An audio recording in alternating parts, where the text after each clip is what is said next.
Boy, I don't know what the hell I just watched, but that sure as hell wasn't an Until Dawn movie, that's for sure. In fact, you know what the first thing out of my mouth was after watching this movie? Boy, that brought back some unpleasant memories of watching the Super Mario Brothers movie from the 1990s. And what I mean is that both movies are quote-unquote adaptations of popular video games, but don't really resemble their respective source materials. Although, let's be honest, Until Dawn did like one seriously crucial element. Dennis Hopper transforming a guy into a monkey with a Nintendo Super Scope.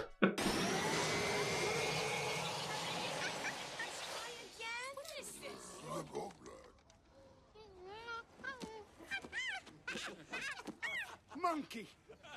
Guys, welcome to another episode of Round the Clock Frights. My name is Josh, and today we're going to be talking about David F. Sandberg's Until Dawn, an adaptation of the popular video game written by Larry Fessenden. Now, video game movies can be rather hit or miss. Some can be profoundly excellent, like Arcane, League of Legends, and others can be thankless steaming piles of garbage, like Uwe Boll's Alone in the Dark. Now, where does David F. Sandberg's Until Dawn fall?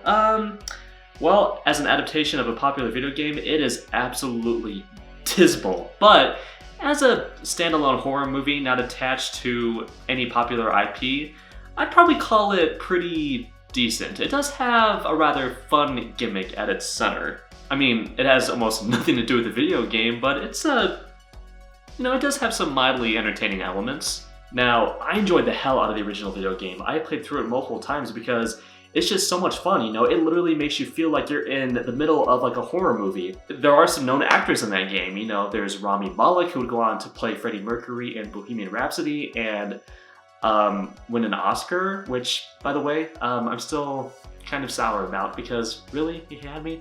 Anyway, it also featured a familiar horror face, Hayden Panettiere from the Scream movies. She's in that game, and she's probably my favorite character in that game. She was honestly kind of a badass. The game, as I mentioned earlier, was written by renowned horror auteur Larry Fessenden, who has made some really worthwhile, interesting horror films. And the entire game just feels like a really awesome love letter to the horror genre. I mean, it is just so much fun to play, and yeah, you're in control of all these different characters, and you get to decide whether they live or not, and certain choices you make can affect their fates. You can kill off any characters at random and unfortunately not bring them back because, that's part of the game's appeal. Once a character dies, they are pretty much dead.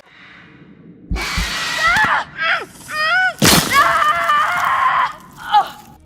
fucking damn it! It feels like the screenplay started off as something entirely different, like, a fun enough, horror premise, but then Sony Studios and their infinite wisdom came along and was like, ooh, let's slap the Until Dawn name on there because, brand recognition, that'll get audiences talking.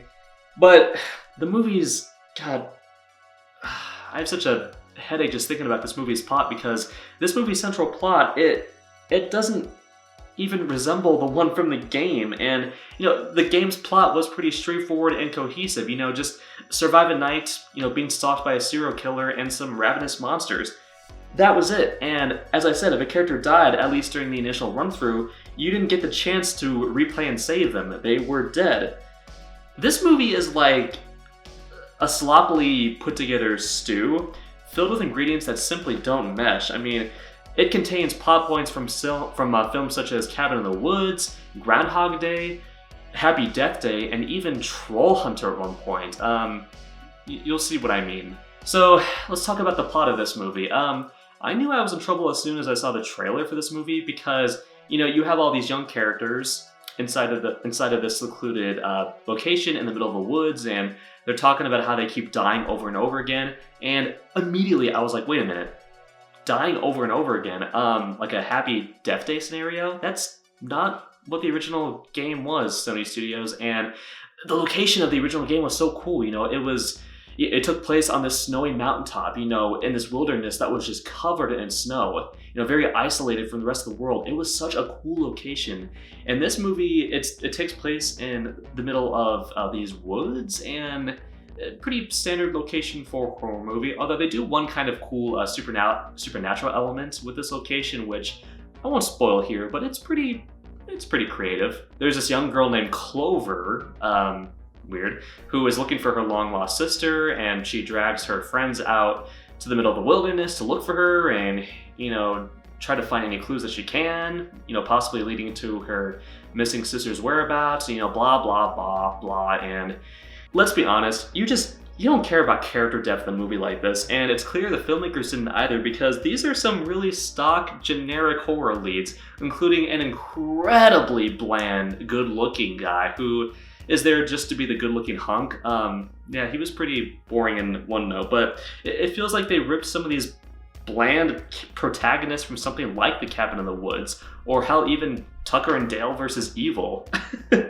And like your everyday horror protagonists, they make some incredibly dumb decisions in this movie. God, it was just so irritating. Like there's one scene where they see, a creature at the end of this hallway, and they're trying to be like super quiet and not get this creature's attention, but of course they keep shining a freaking flashlight in its direction, and it's like, oh man, these are some really dumb characters. Not some of the dumbest I've seen. I've seen some really dumb characters in horror movies, but man, they kind of got on my nerves at times. The characters in the game, they weren't incredibly well defined or anything. In fact, some of them weren't particularly likable, but the fun thing about the game is that you could choose whether or not to kill them off. And your choices impacted their character development, and that was part of the fun of the video game. Here, you don't have any control over the narrative. You're just watching these really bland, dry as sandpaper characters just try to survive several nights of horror. But thankfully, the movie does get moving relatively quick and begins dispatching its bland characters in insanely graphic, over-the-top ways, which, by the way, this movie has some really just insane kills, which, kept my interest at least. It's no Terrifier 3, but I was impressed with the sheer amount of gore on display. And to the movie's credit, every time these characters do respawn, they don't just relive the same exact events over and over again. They do encounter new obstacles, throughout the course of the film, including an old hag who resembles the one from Pumpkinhead, and even Wendigos. But I will say this movie does something that just really grates me. I hate when a movie does this, when they point out, the cliches found in other movies of this type, this isn't like, those movies that also had characters reliving the same events over and over again, or something like in Avengers Endgame, where they were like, oh, this is nothing like those other time travel movies, we're doing something completely original and different here. Just shut the fuck up. I hate when movies do that. They're putting themselves on a high horse, and I can't stand when movies do that.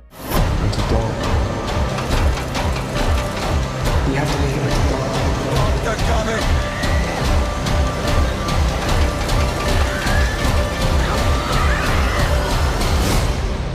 Up the road, that's where people get into trouble.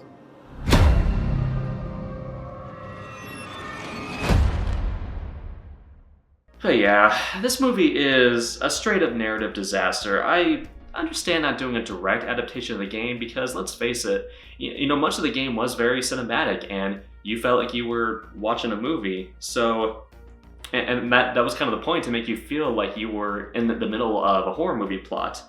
And there'd be no point in adapting it for the big screen because you could just as easily watch the game's cutscenes on YouTube. But man, this movie is pretty convoluted and incoherent. I wasn't sitting in agony throughout the runtime, but as a fan of the game, I can't deny my frustrations because it just has so little to do with the game. There were some cute Easter eggs, admittedly, including a picture of an actor that I wholly didn't expect. And, no spoilers, but it is a character from the video game. However, I will sing the praises of David F. Sandberg, who directed this movie, because he is someone that I do admire. As an aspiring horror filmmaker, he started out making these short horror films on YouTube. He made the Lights Out short many years ago, which got the attention of a major studio, and he got to direct that.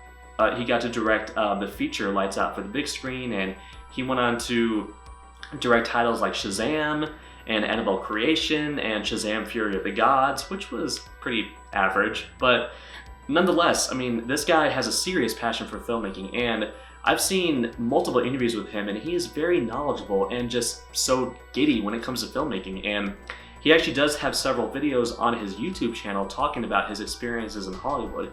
They're very informative and, very engaging, so I have nothing against the guy. And he clearly had a dedication to using practical effects in this movie. In fact, I read a story where he had a bit of an argument with the studio, or the visual effects artist, one of the two, but he was trying to convince him that some of these ideas could be done practically on screen. And yeah, there's some gnarly stuff in this movie, but you could tell that it was done on camera, which, kudos to David. Yeah, I appreciated all that at least. But yeah, as an adaptation of a popular horror video game, it's not as something lame and lackluster as Five Nights at Freddy's, which, by the way, I still fall asleep just thinking about that movie. God, that was so boring. But it's not as worthwhile and engaging as something like 2006's Silent Hill, which is a really underrated horror flick, by the way. Check that movie out if you haven't yet. But this film, Until Dawn, it's just that's pretty much all I have to say about it. It has some worthwhile stuff, but nothing that I'll remember, nothing that'll really stick with me. I mean, yeah. As a horror film, As a video game movie, rancid. And if there's any horror movies that I want to see video game adaptations of, honestly, I would kind of like to see an adaptation of The Quarry, which, is by the same people who did Until Dawn, but I don't know, I think that could be kind of fun to see. We are getting some more Resident Evil movies in the near future, one of them directed by the guy who did Barbarian, so, that'll be fun. Are there any other, video game adaptations you guys would like to see? But yes, anyway, if you liked what you saw here, please subscribe to my channel, Round the Clock Frights, for more horrific content. Have a very scary day, boils and ghouls, and, have nothing else. This movie makes me want to grab a PS5 controller and replay the video game, so I might do that. Why not? Pizza and wings and Until Dawn sounds pretty damn good to me. Anyway, guys, take care and stay scary.